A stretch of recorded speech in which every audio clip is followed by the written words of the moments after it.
Kamusta po kayo? Oras na drama-rama na. Paki-support polling page. Salamat po sa pakikinig. Ako po si DJ Rama.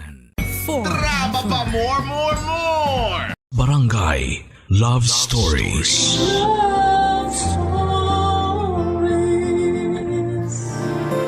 Gaano man katigas ang puso ay kaya itong palambutin ng tunay na pag-ibig.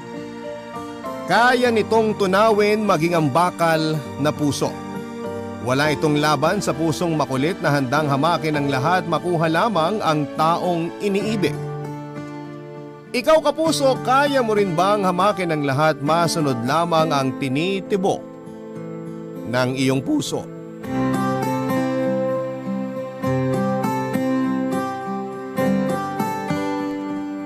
Dear Papa Dudut, sa panahon ngayon ay uso na ang manliligaw na babae.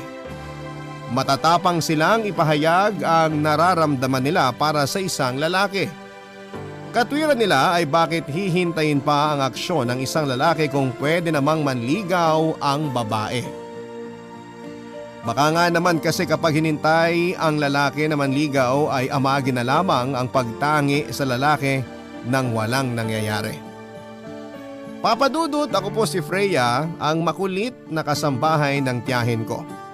Taga Bohol ako at napadpad lang ako dito sa Maynila dahil sa kapatid ng tatay ko na mayaman. Istasyon po ninyo ang paboritong pakinggan ng kasama ko sa bahay at nakikinig sila sa radyo habang nagluluto at pagkatapos ay nagkwekwentuhan sila tungkol sa napakinggan nila. Aaminin ko, Papa Dudut, noong una ay hindi ako interesado sa pakikinig ng programa ninyo. Pero habang tumatagal ay nahuhumaling na rin po ako sa boses na meron ka at ng mga kasamahan mo. Papa Dudut, kinakailangan ko magtrabaho sa tiyahin ko para mabayaran namin ang utang namin sa kanila. Nagkasakit kasi ang nanay ko at sila ang sumagot ng gastos. At bilang kabayaran ay minungkahi ng tatay ko na magtrabaho ako sa kanila hanggang mabayaran ang utang namin. Ayaw mang pumayag ng tiyahin ko na magtrabaho ako sa kanila ay wala na rin po itong nagawa dahil kukulitin siya nito.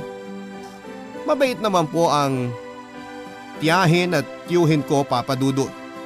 Hindi naman po sila matapobre. Sa katunayan, Papa Dudut, ay gusto nila akong pag-aralin. Ako na ang kusang tumanggi dahil baka lalo kaming mabaon sa utang sa kanila.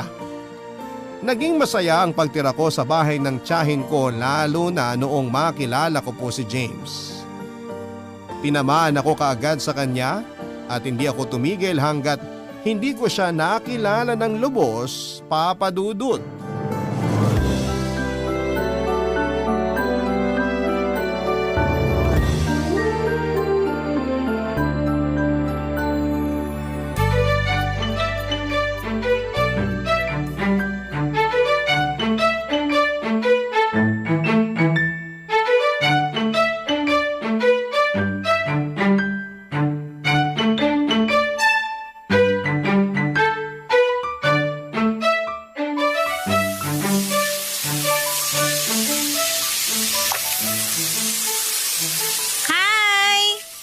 May kailangan ka?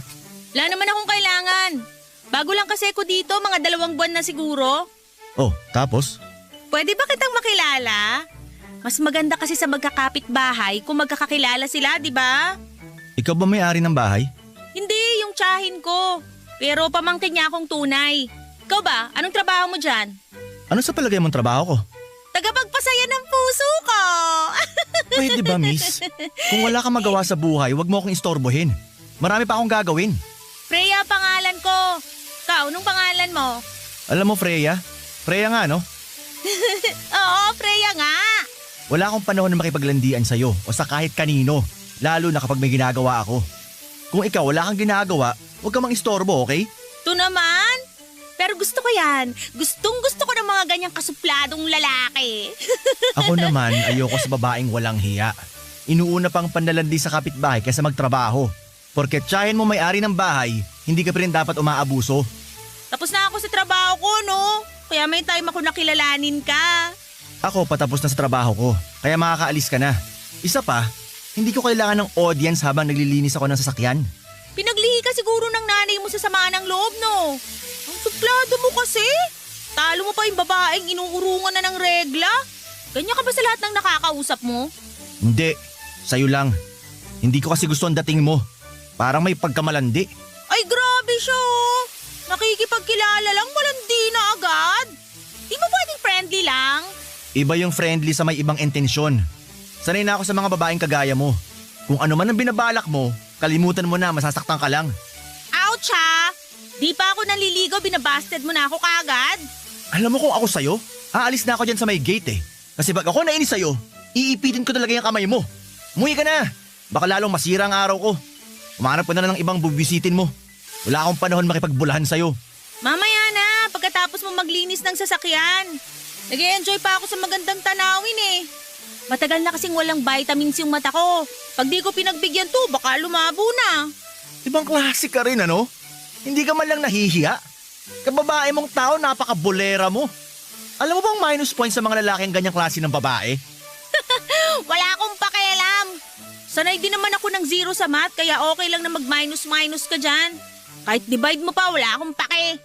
Ay, ewan ko sa'yo. Tumabi ka dyan sa gate, isasara ko na. Okay, sige. Pero dadalawin uli kita bukas, ha? Bye, Pogi! Bahala ka sa buhay mo.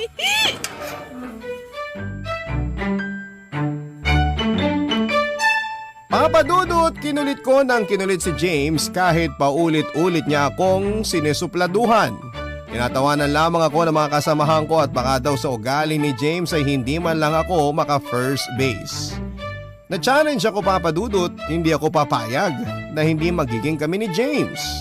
Maghahalo kasi ang balat sa tinalupan kapag nagkataon.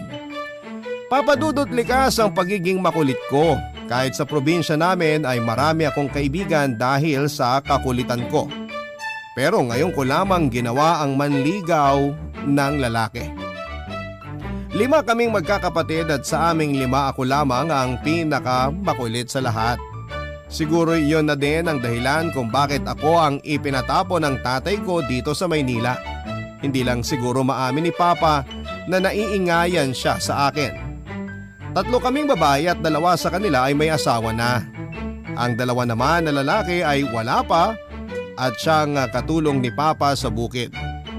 Papadudot, pangarap ko na makapagtapos ng pag-aaral pero dahil nagkasakit si Mama ay hindi ko po naituloy ang pag-aaral ko sa kolehiyo. Nabaong kami sa utang. Kaya pati kapatid ko ay halos matigil din sa pag-aaral. Noong umalis ako sa amin ay pinangako ko sa sarili ko na pagtatapusin ko ang mga kapatid ko sa pag-aaral. Hindi ako magbo-boyfriend hanggat hindi sila nakakatapos. Pero noong nakilala ko po si James ay parang biglang mababali ang pangako ko sa sarili ko. Tinamaan kasi ng pana ni Cupido ang lintik na puso ko.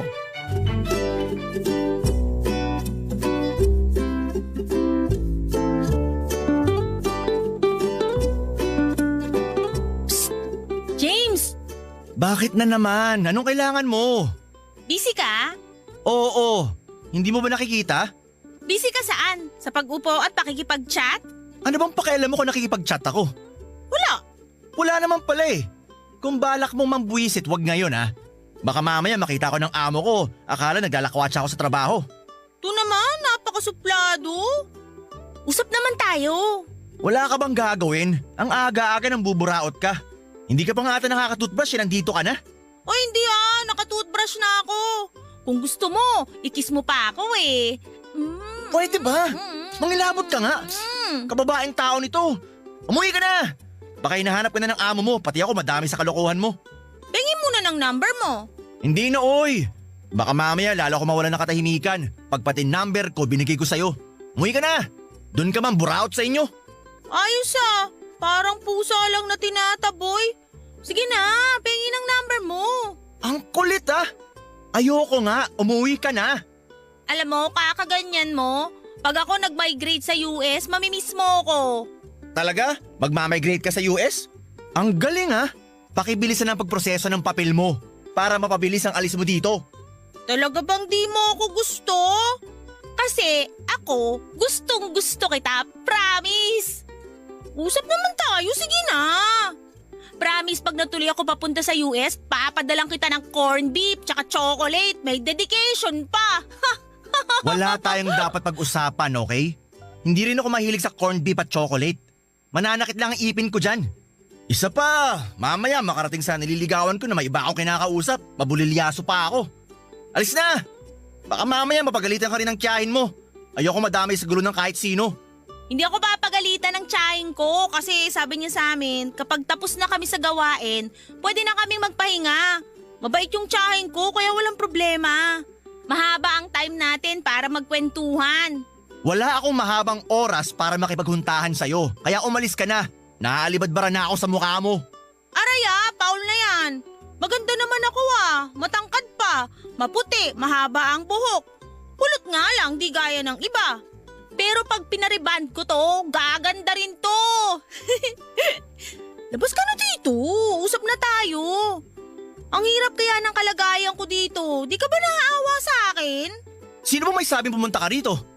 Alam mo, ang hard mo para sa isang manliligaw na kagaya ko. Ewan ko sa'yo, puro ka kalokohan. Usap na kasi tayo. Okay, sige. Usap tayo mamayang hapon kapag wala na akong ginagawa. Ay, gusto ko yan! Promise Oo na, sige na, sige na. Umalis ka na. Sige, bye-bye my loves!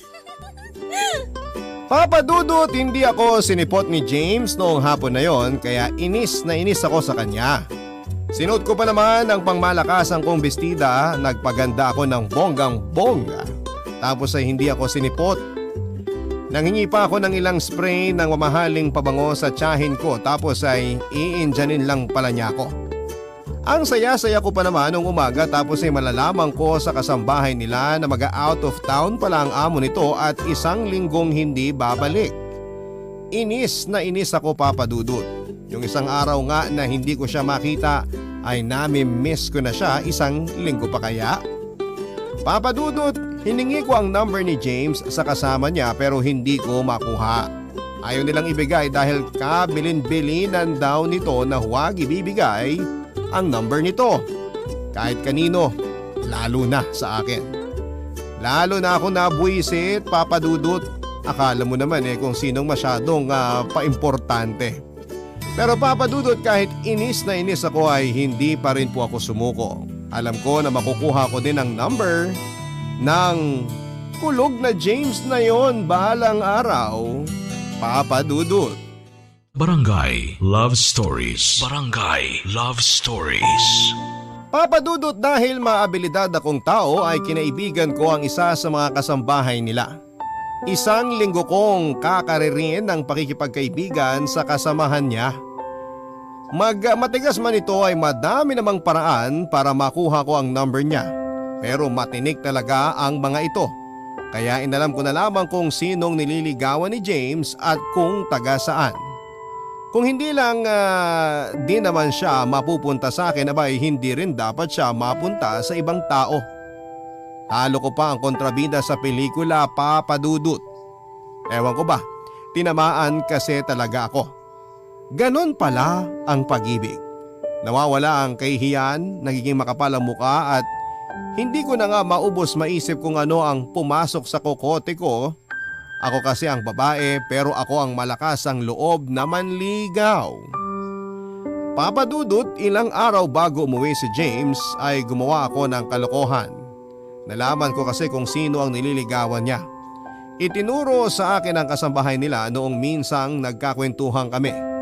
Kasambahay din siya na kagaya ko, mas maganda naman ako, sabi ng bolera kong kaibigan. Pero sabi niya ay wala sa ganda yan, nasa datingan yan. Baka daw kasi wala talaga akong dating kay James. Nasaktan man ako sa sinabi niya ay hindi pa rin po ako sumuko. Hindi ko man makuha ang number ni James ay nagawa ko namang kunin ang account number ng babaeng nililigawan niya, pati ang cellphone number niya. Papa Dudut, sa sobrang inis ko ay hindi ko napigilang i-chat ang babaeng nililigawan niya.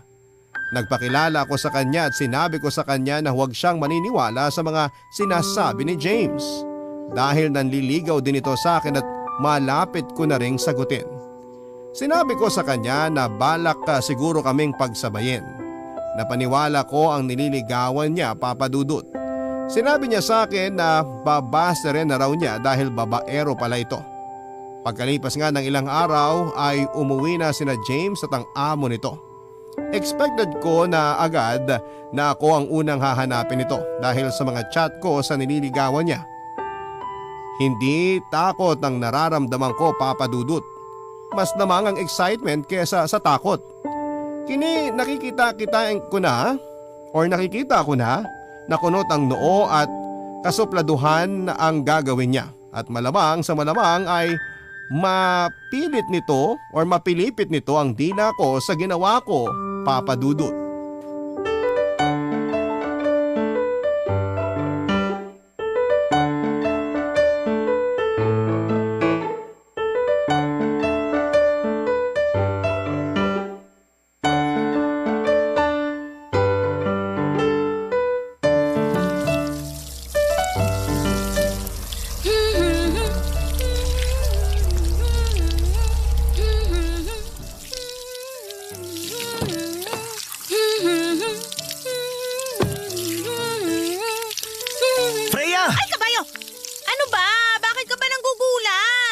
Pwede ba? Huwag kang umarte na nagulat.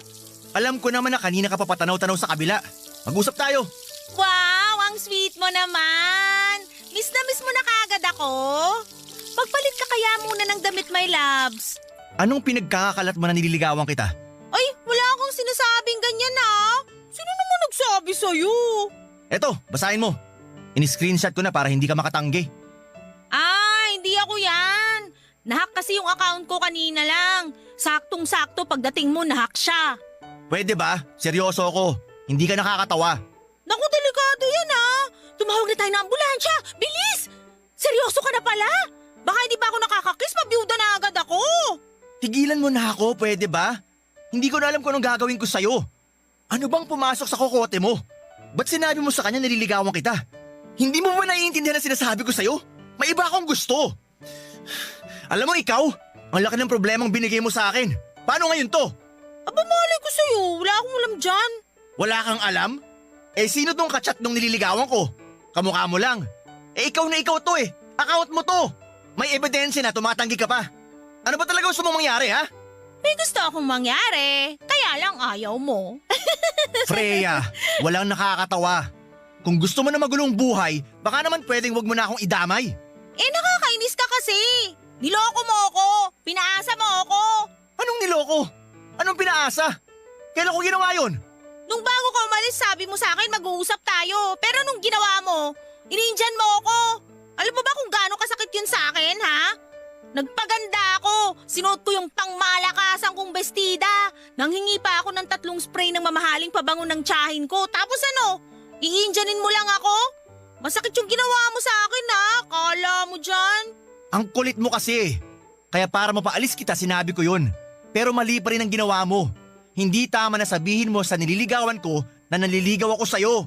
Oo na, sige na. Inaamin ko na. Ako yung nag-chat sa kanya.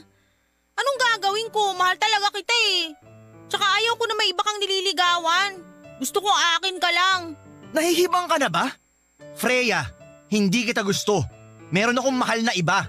Okay na sana kami Pero dahil sa ginawa mo, binasted niya ako. Di mabuti. Paano naging mabuti? Kung sa'yo ko kaya gawin yun, ang siraan kita sa taong mahal mo. Ha? Sisiraan mo ako sa sarili mo? Parang malabo yata yun. Ikaw mahal ko, di ba? Ano ka ba? Lalo mo lang pinagugulo ang sitwasyon Bakit kasi di na lang ako mahalin mo? Maganda din naman ako Lamang pa nga ako ng 2 paligo dun sa nililigawan mo Pustiso ngipin nun sa harap. Sabi nila, malansa raw laway ng mga nakapustiso pag hinahalikan. Di mo ba nakita? Ako, buong-buo ipin ko, walang tartar at walang bulok na bagang. Alaga sa dahon ng bayabas. Ako na lang kasi mahalin mo Sumeryoso ka nga. Kausapin mo siya. I-chat mo uli siya, bawiin mo yung sinabi mo sa kanya. Ayoko! Ang nasabi, walang bawian. Babalikan kita mamaya. Magbibihis lang ako.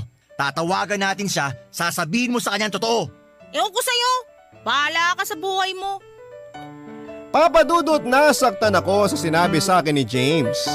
Pero hindi ako masyadong nagpahalata. Idinaan ko sa biro pero talab na talabang sinabi niya sa akin. Alam ko naman kung gaano ako kakulit. Pero anong magagawa ko, mahal ko talaga siya, Papa Dudut. Hindi ko po sinunod ang sinabi sa akin ni James na i-chat ang nililigawan niya. Kung gagawin ko kasi yon, edi lalo akong nawala ng pag-asang maging kami ni James, Papa Dudut. Wala siyang nagawa, binased na rin siya ng nililigawan niya dahil sa ginawa ko. At ang balita ko ay may boyfriend na rin po ito kaya lalong nawala ng pag-asa itong si James. Papa Dudut, kahit galit na galit sa akin si James ay hindi ko pa rin siya tinigilan. Alam kong hindi gusto ng mga lalaki na babae ang nanliligaw sa kanila pero uso na naman sa panahon ngayon na babae na ang nanliligaw. Pasasaan ba at magiging akin din siya, Papa Dudut? At hindi nga ako nagkamali. Dahil unti-unti kong nakikita na bumabait na siya sa akin. Hindi na siya nagsusungit masyado. At ang kinakatuwa ko ng husto ay niyayayan niya na akong lumabas. At sa pagkakataong yon ay hindi na niya ako iniintyan. Sumisipot na siya. Talo ko pa ang tumama sa loto, Papa Dudut, ng mga sandaling yon.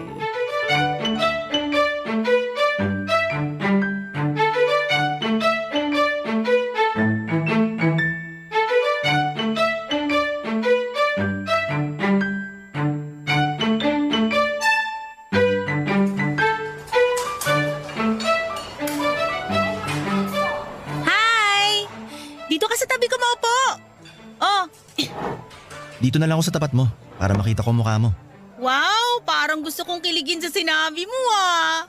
Ano bang gusto mong kainin? Ikaw. Ano? Sabi ko, ikaw na bahala. Di naman ako mapili sa pagkain eh. Pero mas mabubusog ako kung ikaw ang kakainin ko. Puro ka naman kalokohan eh. Masyado ka kasing seryoso. Sige ka, maagang kukulubuti ang mukha mo, sayang ang kagwapuhan mo. Nambola ka pa. Pero maganda ka ngayon ha? Ay talaga ba? Buti naman napansin mo. Ito yung suot ko nung magde-date sana tayo kaso ininjan mo ko. Ayos ba? Nakispray pa ako ng pabango sa tsahin ko. Mamahalin yun kahit maghapon at magdamag tayong magkasama. Hindi mo mauubos yung bango ko. Ewan ko sa'yo. Talaga bang ganyan kakaprangka? Oo naman, ayoko ng paligoy-ligoy. Kaya ikaw, kung gusto mo na rin ako, sabihin mo na agad ngayon para bago tayo umuwi, syota na kita. Ang bilis ha? May lakad ka ba? Nagmamadali? Pwede bang magpakipot muna? Sus! Anong pakipakipot pa? Pag mahal mo, mahal mo! Hindi na uso yung matagalang panliligaw. Magastos yun eh. Paano yan kung hindi kita agad sagutin? Isa pa, gusto muna kitang kilalanin. May hirap na. Baka mamaya anak ka pala namang kukulam. O baka may lahi kang aswang. Gawin mo pa akong pulutan. Ako, lahi naman kukulam mo, aswang? Tung ganda kong to? Wawa! Alam mo, kahit saan ka pumunta, may aswang. Hoy, sa amin walang aswang ha? Sus! May aswang kahit saan. Aswang na biyanan. Aswang na inaaswang ang asawa ng may asawa. Ibang aswang naman yun eh. Nakakatawa ka kasing tanda-tanda mo na naniniwala ka pa sa aswang. Mabait ako. Pangatlo ko sa aming magkakapatid. Kaya ako napadpad dito sa Maynila kasi nagkautang kami dun sa tiyahin ko. Alam mo naman ang matatanda sa probinsya may dignidad. Kaya bilang kapalit ng malaking utang ni Papa, pinadala ako sa tiyahin ko para magtrabaho. Makabawas man lang daw sa utang namin. Ah talaga? Di wala kang sahod sa tiyahin mo kung pinambayad ka lang sa utang. Naku, hindi ah. Mabait ang tiyahin ko, kapatid siya ng Papa ko. Ayaw nga niyang pumayag na bayaran namin yung utang namin eh. Kasi malaki daw ang utang na loob nila kay Papa nung panahon na walang-wala rin sila. At hindi daw sila makakatapos sa pag-aaral kundi dahil sa sakripisyo ni Papa. Pero dahil nga rin siguro sawa na sa kakulitan ko si Papa, pinadala ako dito. Alam mo bang gusto rin akong pag-aralin ng tiyahin ko, kaya lang umayaw ako. Baka kasi lalong lumaki yung utang na loob namin sa kanya. Hindi naman siya nanunumbat at naniningil pero nakakahiya pa rin eh. Sinusweldohan pa nga niya ako eh. Kaya nakakapagpadala pa rin ako sa mga kapatid ko kahit papano. Ayaw ni Papa na tanggapin ko pero pinipilit ng tiyahin ko dahil pinaghirapan ko naman daw yon. Kawawa din kasi yung mga kapatid ko kung tatanda na sila sa bukid. Saka ko nalang iisipin pag-aaral ko. Pagtatapusin ko muna mga kapatid ko. Mabait ka palang anak. Hindi naman. Ganun siguro talaga kapag lumaki kang mahirap. Hindi lang sarili mong iisipin mong iangat. Isasama mo rin yung pamilya mo para pare-parehas kayong umayos ang buhay. Nakakabilib ka rin naman pala eh. Kahit nakangkarot ka, masarap kang kausap. Akala ko puro ingay lang ang alam mo eh. Paano ngayon yan? Napabilib na kita. Eh di sasagutin mo na ako? Baliw! Ano na nga? Tayo na ba? Boyfriend na ba kita? Ano? Payag ka na ba? Sagutin mo na kasi ko. Sige na nga, ang kulit mo. Yun naman eh! Guys, makinig kayo! Sinagot na ako ng lalaking to! Boyfriend ko na siya! Ang saya, di ba? Uy, ano ba? Huwag ka maingay, nakakahiya. Hindi dapat kinakahiya ang kagaya mo. I love you! I love you too. Papa Dudut, naging boyfriend ko po si James. Naging maayos ang samahan naming dalawa, mabait siya at maasikasong boyfriend. Ipinaalam ko sa tiyahin ko ang tungkol sa amin ni James. Noong una ay nag-aalangan siya. Inalam pa nito sa amo ni James kung taga saan ito at kung mabuti ba itong tao. Nag-worry kasi ang tiyahin ko na baka lokohin lamang ako ni James. Papa Dudut, kahit na mayaman ang tiyahin ko, ay hindi siya kagaya ng ibang kamag-anak. Kahit kasambahay lamang na pamangkin ang ipinunta ko doon, ay hindi pinaramdam sa akin ng tiyahin ko at mga pinsan na iba ako. At kung sila ang masusunod ay pag-aaralin nila ako. Ako lamang talaga ang umaayaw. Tumagal po ng 5 buwan ang relasyon namin ni James sa Papa Dudut at sa 5 buwan na yon ay wala akong naramdaman na lungkot. Palagi kaming masaya. Mahal na mahal ko si James, Papa Dudut at handa akong gawin ang lahat para sa kanya. Pero nalaman ko na niloloko lang pala niya ako. Ginantihan niya lang pala ako dahil sa ginawa ko sa kanya at sa nililigawan niya. Akala ko'y mahal na niya ako pero hindi pala. Pagpapanggap lang pala ang lahat ng yon. Papa Dudut. Barangay Love Stories. Barangay Love Stories. At hindi ko alam kung ano ang mararamdaman ko noong marinig ko silang nag-uusap ng kasamahan niya. Inaasar kasi siya nito at dinig na dinig ko ang sinabi niya. Hindi daw niya ako mahal. Sinasakyan lang daw niya ako para makaganti sa ginawa ko sa kanya. Hindi daw ako ang babaeng tipo niya, Papa Dudut. Palengkera daw ako at hindi marunong mahiya. Malayong malayo daw ako sa ugali ng babaeng tipo niya. Gusto ko sana siyang sampalin o kaya naman ay murahin noong mga panahong yon. Pero mas pinili ko na lamang ang manahimik. Sobrang sakit ng ginawa niya, Papa Dudut. Akala ko ay mahal talaga niya ako. Akala ko ay okay na kami. Pero pagpapanggap lamang pala ang lahat. Papa Dudut, hindi ako mapakali ng mga sandaling yon. Gusto ko siyang kausapin, sumpatan at murahin. Pero naisip ko na lalo akong matatalo kapag nagpaapekto ako sa mga narinig ko. Kung laro ang gusto niya ay makikipaglaro ako sa kanya. Magpapanggap din ako na walang alam sa nangyayari at pagkatapos noon ay iiwasan ko siya ng walang pasabi. Itutuloy ko ang bala kong pag-abroad at ililihim ko ito sa kanya, Papa Dudut. Kung kaya niya akong paglaruan ay kaya ko rin siyang paglaruan. Makikita niya kung gaano talaga ako kawalang hiya. Tumagal pa ng 1 taon ang relasyon namin, Papa Dudut. Hindi ko sinabi sa kanya na may narinig ako. Nakipaglaro ako sa kanya na wala siyang kaalam-alam. Ginawa ko ang lahat para maging maayos kami. Naging mabuti akong girlfriend, binago ko ang sarili ko para sa sarili kong laro. Lahat ng hinahanap niya sa isang babae ay unti-unti ko pong pinag-aralan. Binawasan ko ang pagkamaingay ko, ang kadaldalan, maging ang pananamit ko. Lahat ay binago ko para siya mismo ang mahulog sa patibong na ginawa niya. Papa Dudut, kahit napapansin ko na nahuhulog na ang loob niya sa akin ay nanahimik ako. Hindi ko pa rin sinabi sa kanya ang mga nalalaman ko. Sasabihin ko lang yon sa tamang panahon, Papa Dudut.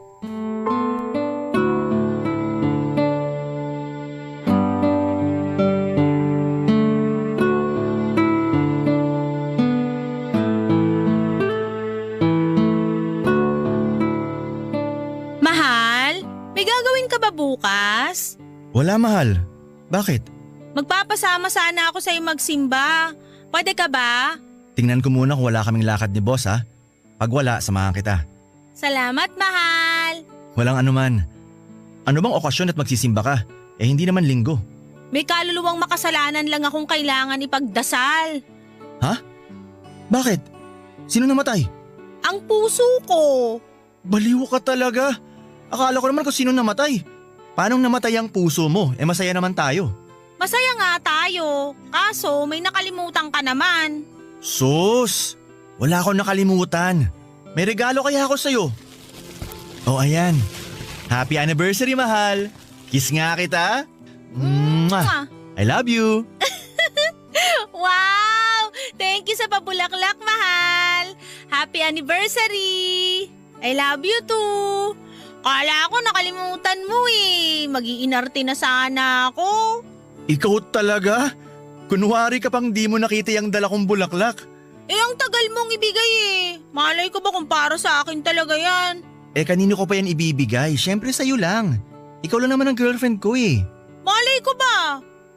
Mahal, kung di ko ba binago sarili ko para sa'yo, di ba tayo tatagal ng ganito? Ha? May binago ka ba? Mahal, ilang beses ko bang sasabihin sa'yo na hindi naman itsurang tinignan ko sa'yo eh. Mabait ka, mapagmahal at maalaga. Yun ang minahal ko sa'yo. Tsaka lagi mo ako napapatawa. Kailan mo pa nalaman na mahal mo ko? Hindi ko na alam, basta bigla ko na lang naramdaman. Sigurado ka ba na di mo ako pinaglalaruan lang? Ano bang klaseng mga tanong yan? Kung pinaglalaroan lang kita, bakit ba tayo tatagal ng ganito? Aaminin ko nung una, wala talaga akong nararamdaman para sa'yo. Pero habang tumatagal at nakikilala kita, nakikita ko kung gaano ka kabuting tao. Hindi ko na namalayan na mahal na kita. Na ikaw na ang gusto kong makasama habang buhay. Ang sarap pakinggan ng sinasabi mo. Sana lang totoo yan. Totoo naman ang sinasabi ko eh. Bakit? Hindi mo ba nararamdaman na mahal na kita? Nararamdaman. Kaya nga natatakot ako eh. Ano bang kinakatakot mo? Na baka iwan kita? Eh kung may ipon nga lang ako, baka inaya na kita magpakasal. Pwede naman magpakasal kahit walang maraming ipon, di ba? Alam ko naman yon, pero paano ka? Paano ang pangarap mo para sa mga kapatid mo? Ang pag-aaral mo? Bakit? Di ko ba sila kayang tulungan kung magiging mag-asawa tayo? Hindi mo naiintindihan eh. Kung magpapakasal tayo, paano tayo? Saan tayo titira? Ayoko magsama tayo ng ganito lang. Gusto ko, bago tayo magpakasal, may sarili na tayong bahay, kahit maliit lang. Tapos patitigilin kita sa pagtatrabaho. Tsaka dahil napag-uusapan na rin natin to, may sasabihin pala ako sa'yo. Bala ko mag-Saudi. Aalis ka? Iiwan mo ko? Tapos ano? Sasabihin mo sa akin na hiwalay na tayo dahil may iba ka na? Pwede ba? Huwag ka nga mag-isip ng ganyan. Matagal ko ng planong umalis. Nag-iipon lang din ako ng pang-placement fee. Alam ng amo ko yon. Tutulungan nga niya ako eh. Yun naman pala eh. Bakit hindi muna tayo magpakasal bago ka umalis? Hindi pwede. Mahirap ang gano'n na walang kasiguruhan ng pag-alis ko. Magtiwala ka lang sa akin. Para sa atin ang gagawin ko. Para sa atin o para sa'yo lang? Baka para makaibos ka sa akin. Halika nga rito. Payakap nga. Para sa future natin ang gagawin ko. Hinding-hindi kita iiwan. Promise. I love you. Kiss ko nga yung mahal ko. Mwah! I love you! Papa Dudut, litong-lito ako ng mga sandaling yon. Gusto kong maniwala na mahal talaga niya ako. Pero sa tuwing naaalala ko ang mga naririnig ko noon, ay para ko nanlalamig. Hindi ko alam kung kailan siya nagsasabi ng totoo o kailan siya nagsisinungaling. Masakit po sa akin na malaman na aalis siya at may bahagi sa isipan ko na sinasabing paraan lang niya yon para makatakas sa akin. Papa Dudut, mahal na mahal ko siya pero nagdududa ako sa ipinapakita niya. Nahihirapan ako sa sitwasyon kaya naman nag-decide akong umalis at umuwi sa amin sa probinsya.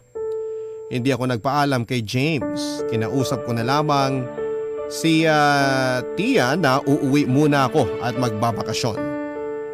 Sa ginawa kong pag-alis ay alam ko na masasaktan si James. Kung totoong mahal niya nga ako pero sapat na rin siguro ang ginawa ko para ma-realize niya na kahit patay na patay ako sa kanya ay wala siyang karapatang paglaruan ako. Amanos na kami, Papa Dudut. Papa Dudut, nagpalit ako ng number at masakit din sa akin ang ginawa ko dahil mahal ko po si James. Pero mas gugustuhin ko na ang lumayo kesa maniwala ako sa isang pagmamahal na walang kasiguraduhan. Pinilit kong ayusin ang buhay ko. Nagkaroon ako ng pagkakataong makapag-DH sa Hong Kong at mabait ang naging amo ko dito. 2 taon ang naging kontrata ko. Umuwi ako ng Pilipinas at pinag-iisipan ko pa kung babalik ako doon. Hindi ko kaya ang lungkot, Papa Dudut. Totoo pala ang homesick. Akala ko joke lang. Papa Dudut, nag-decide akong bumalik sa Maynila sa tiyahin ko. Doon ko po nalaman na natuloy sa Saudi si James. Totoo daw na nasaktan po ito nang iniwanan ko siya. Ilang buwan daw simula noong umalis ako ay umalis na rin po ito sa pinagtatrabahuhan niya. Nalungkot ako sa mga nalaman ko at aaminin ko na sa tagal naming hindi nagkita ay siya pa rin ang laman ng puso ko at ng isipan ko. Papa Dudut, iniisip ko na lamang na ganon talaga ang buhay. Kailangang masaktan at madapa para matuto. At kung talagang kami ang nakatadhana para sa isa't isa ay magiging kami. Hahayaan ko na lamang na tadhana ang gumawa ng paraan para madugtungan ang naudlot naming pagmamahalan.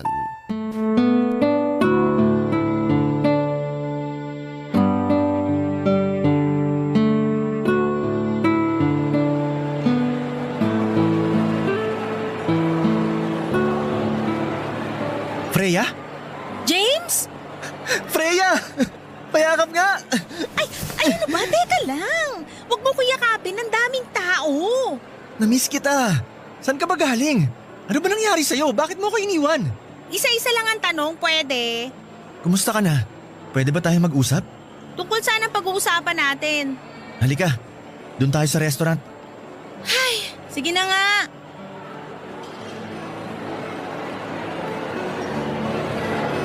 Hi sir, table for how many po? Para sa aming dalawa. Okay, this way po.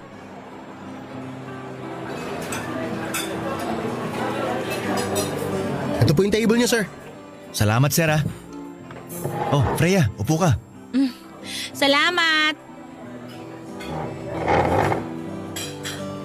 Ano bang nangyari? Bakit mo ko iniwan?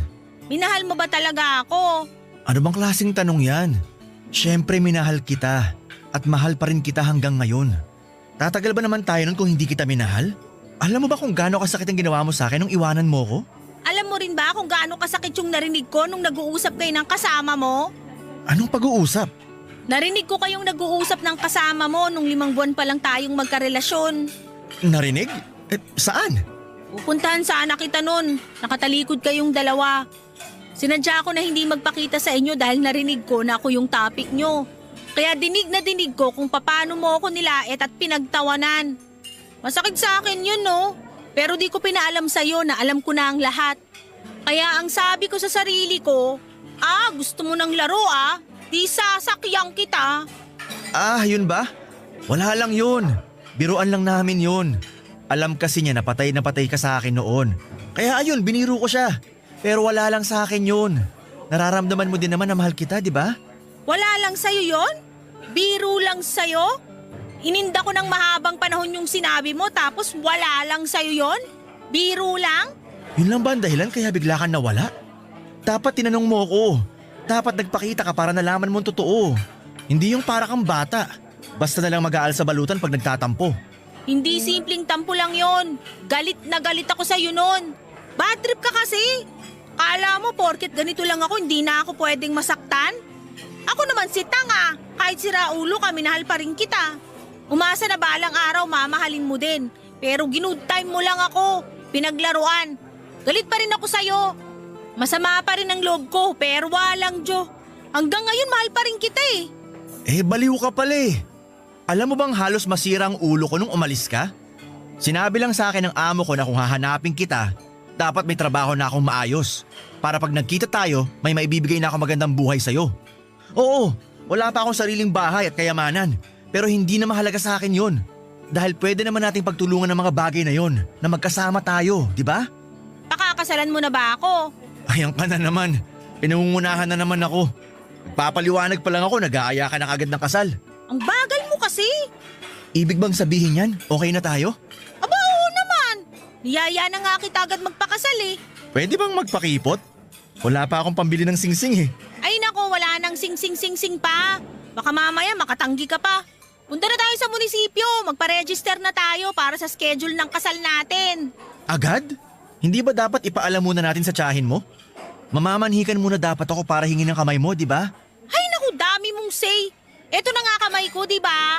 Kaya liga na, mamaya na tayo kumain. Sa munisipyo muna tayo, baka magsara. Yes, ma'am!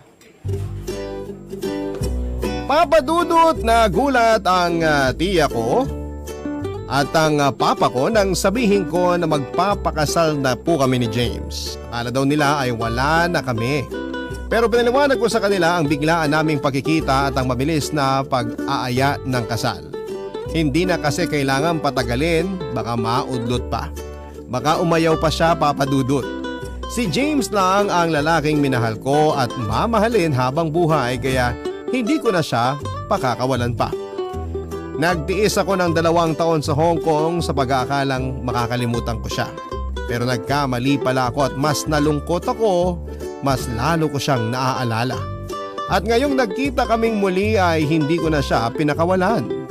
Papadudot, umuwi kami sa probinsya para ipakilala si James sa pamilya at kamag-anak ko. Masaya naman siyang tinanggap ng pamilya ko. Namalagi kami doon ng 2 linggo bago kami pumunta sa probinsya nila James. Naging maayos din ang pagtanggap nila sa akin. Mabait ang pamilya ni James at tinakda ang kasal namin, papadudot. Sa probinsya namin ginanap ang kasalan. Kompleto ang pamilya nila. Lumuwas naman ang mga tiyahing ko kaya nagkaroon ng pagkakataon na mag-usap uli sila papa. Panay pa rin ang sabi ni papa sa tiyahing ko na babayaran ang utang namin kahit na hindi naman siya sinisingil ng tiyahin ko. Makulit din kasi ang papa ko. Yun yata ang naman ako sa kanya. Pagkatapos ng kasal ay bumalik kami sa Maynila at sa bahay ng tita ko kami pinatira habang wala pa kaming sariling bahay.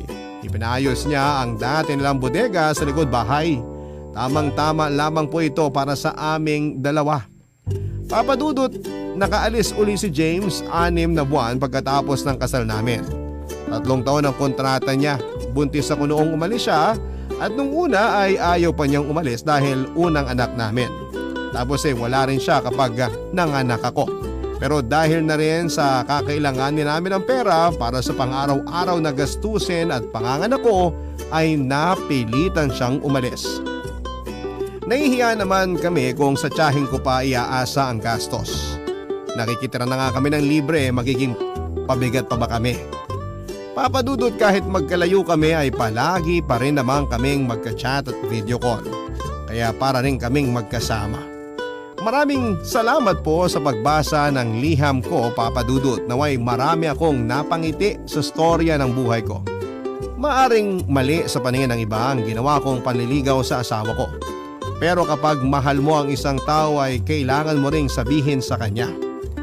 Naniniwala kasi ako na ang panliligaw ay hindi lamang para sa isang lalaki. Maaring sa iba ito ay nakakawalang gana, pero para sa akin kapag nagmahal ka, ay dapat mo itong sabihin. O dapat ipaalam sa taong minamahal mo.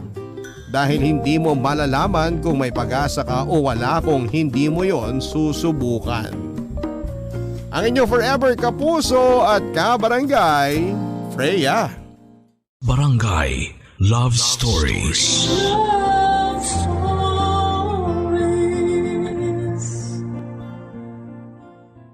Barangay LS 97.1. 97.1. Number 1. Forever. Kabarangay, I-share mo ang iyong barangay love stories. Sabay-sabay nating pakinggan ang iyong kwento ng pag-ibig, buhay at pag-asa. Ipadala lang sa barangaylovestories@yahoo.com.